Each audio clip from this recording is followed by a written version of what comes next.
Cartea Geneza, capitolul 12. Avram a luat pe Sarai, nevastă sa, și pe Lot, fiul fratelui său, împreună cu toate averile pe care le strânseseră și cu toate slugile pe care le câștigaseră în Haran.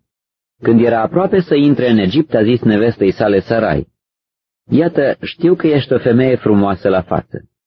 Când te vor vedea, egiptenii vor zice: aceasta este nevasta lui. Și pe mine mă vor omorî, iar pe tine te vor lăsa cu viață. Spune, rogute, că ești sora mea, ca să meargă bine din pricina ta și sufletul meu să trăiască datorită ție.”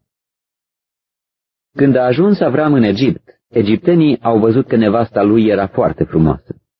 Slujbașii cei mai de frunte ai lui Faraon au văzut-o și ei și au lăudat-o la Faraon. Și femeia a fost adusă în casa lui Faraon. Pe Avram l-a primit bine din pricina ei și Avram a căpătat oi, boi, măgari, robi și roabe, măgărițe și camile. Dar Domnul a lovit cu mari urgii pe Faraon și casa lui din pricina nevestei lui Avram, Sarai. Atunci Faraon a chemat pe Avram și i-a zis: „Ce mi-ai făcut?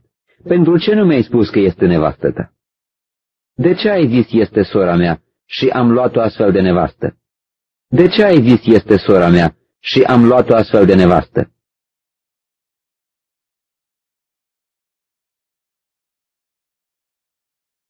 Și Avram a căpătat oi, boi, măgari, robi și roabe, măgărițe și camile.